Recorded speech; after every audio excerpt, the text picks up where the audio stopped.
मेरा नाम विक्रम है और मैं दिल्ली में रहता हूँ। मैं एक सॉफ्टवेयर कंपनी में काम करता हूँ। मेरी कंपनी में मेरे 3 बेहद अच्छे दोस्त भी हैं जिनका नाम है अर्जुन, करण और नीलेश। अर्जुन और करण उत्तर प्रदेश के रहने वाले हैं, जबकि नीलेश उत्तराखंड का है। हम चारों अक्सर काम के बाद साथ बैठकर बातें करते और एक दूसरे के साथ ट्रिप्स पर जाने की प्लानिंग करते रहते थे। एक दिन हम सबने सोचा कि क्यों ना पहाड़ों में कुछ समय बिताया जाए और वहाँ की ताज़ी हवा का आनंद लिया जाए। तभी नीलेश ने सुझाव दिया, मेरे एक दोस्त का उत्तराखंड में पहाड़ों पर एक फार्म हाउस है, हम वहाँ आराम से रुक सकते हैं। सभी को ये आइडिया पसंद आया और हम सब ने फौरन प्लान बना लिया। दिल्ली की गर्मी से निकलकर पहाड़ों की ठंडक में जाने का ख्याल ही मन को सुकून दे रहा था। हम चारों दोस्तों ने अगले वीकेंड का इंतजार करना शुरू कर दिया। आखिरकार वो दिन आ गया और हम अपनी गाड़ी में बैठकर दिल्ली से उत्तराखंड की ओर निकल पड़े।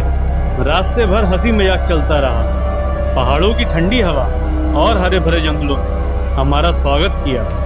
दोपहर के करीब हम उस इलाके में पहुंचे जहां नीलेश के दोस्त का फार्म हाउस था।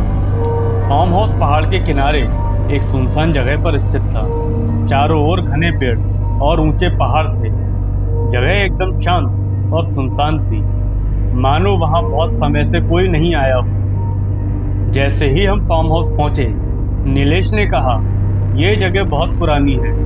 मेरे दोस्त का कहना है कि इस फार्म हाउस में कई सालों से कोई नहीं रुका। ये सुनते ही करण ने मजाक में कहा, शायद यहाँ भूत भी होंगे। करण की बात सुनकर हम सब हंस पड़े, लेकिन फार्म हाउस की डरावनी शांति ने हमें थोड़ा असहज कर दिया था। फार्म हाउस बहुत बड़ा था, लेकिन उसकी हालत खस्ता थी। दीवारों पर दरारें थी, खिड़कियों के शीशे धूल और जाले से ढके हुए थे। अंदर जाने पर एक अजीब सी ठंडक महसूस हो रही थी, जबकि बाहर धूप खिली थी। हमें फार्म हाउस की सफाई करनी पड़ी, क्योंकि अंदर बहुत ज़्यादा धूल और गंदगी थी। सफाई के बाद हम सबने सोचा कि अब आराम किया जाए और शाम को खाना बनाई जाए। शाम ढलने लगी और पहाड़ों पर अंधेरा गिरने लगा। तभी पहली अजीब घटना घटी। फार्म हाउस की एक खिड़की अचानक तेजी से खुली और बंद हो गई। पहले हमने सोचा कि यह हवा के कारण हुआ होगा, लेकिन बाहर हवा बिल्कुल नहीं चल रही थी। अर्जुन ने कहा, यार ये जगह अजीब लग रही है। हम सब ने उसे मजाक में टाल दिया और खाना बनाने में लग गए। रात के समय जब हम खाना खा रहे थे, तभी अचानक से फार्म हाउस के बाहर से किसी के पैरों की आवाज़ सुनाई देने लगी, मानो कोई भारी कदमों से बाहर चल रहा हो। नीलेश ने कहा, शायद कोई जंगली जानवर होगा। लेकिन जैसे जैसे आवाज़ करीब आती गई, हमारे दिल की धड़कनें तेज होने लगी।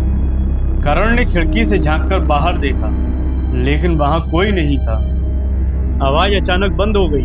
हमें समझ नहीं आ रहा था कि ये क्या हो रहा है। डर के बावजूद हम सोने की कोशिश करने लगे। फार्म हाउस में सिर्फ एक बड़ा कमरा था, इसीलिए हम सब ने उसी में अपने बिस्तर लगा लिए। लेकिन रात के करीब 2 बजे एक और खौफनाक घटना घटी। अचानक से फार्म हाउस का मुख्य दरवाजा जोर से धड़ाम से खुल गया, जबकि वो अंदर से बंद था। हमें लगा कि कोई अंदर घुस आया है। नीलेश ने अपनी टॉर्च निकाली और सबने दरवाजे की तरफ देखा, लेकिन वहां कोई नहीं था। तभी एक ठंडी हवा का झोंका आया और हमें ऐसा महसूस हुआ जैसे कोई अदृश्य शक्ति हमारे आसपास घूम रही हो।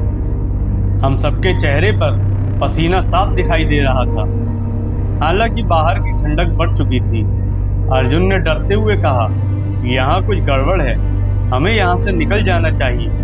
अचानक से हमें फार्म हाउस की छत पर किसी के दौड़ने की आवाज़ सुनाई दी।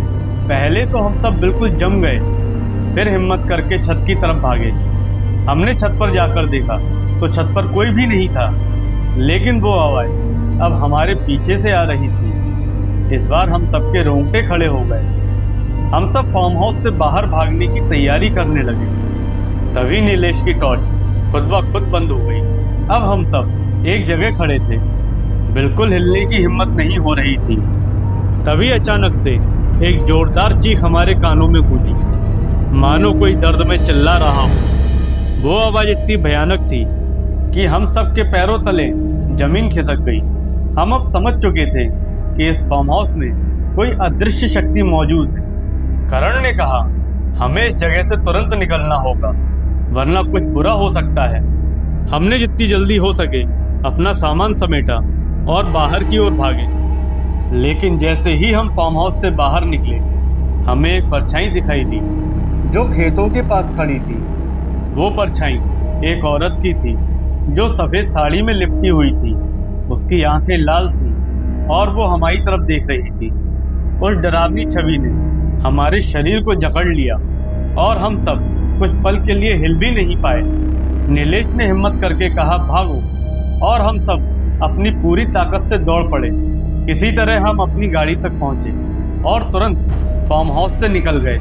रास्ते में हमें एक प्राचीन मंदिर दिखा तो हम भागते हुए उस मंदिर में चले गए। उस मंदिर में हमको एक पुजारी जी मिले तो हमने उन पुजारी जी के पास जाकर सारी बातें बताई।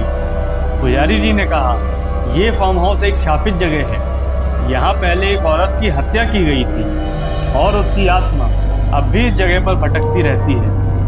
उनकी ये बात सुनकर हम बहुत डर गए। पुजारी जी ने कहा कि इस मंदिर में तुम लोग सुरक्षित हो। हमने उस मंदिर में वो रात बिताई और सुबह होकर उस मंदिर में पूजा करके पुजारी जी का आशीर्वाद लेकर हम वापस अपने घर आ गए। उस दिन के बाद से हमने कभी उस फार्म हाउस का रुख नहीं किया। वो रात हम सबके लिए एक डरावना सपना बन गई। पहाड़ों की ठंडक और खूबसूरती के बीच छुपी उस खौफनाक हकीकत ने हमें हमेशा के लिए सबक सिखा दिया। दोस्तों, अगर आपको ये कहानी पसंद आई हो तो वीडियो को लाइक और शेयर जरूर करें और हमारे चैनल को सब्सक्राइब करें ताकि आप ऐसी और भी डरावनी कहानियाँ सुन सकें। धन्यवाद।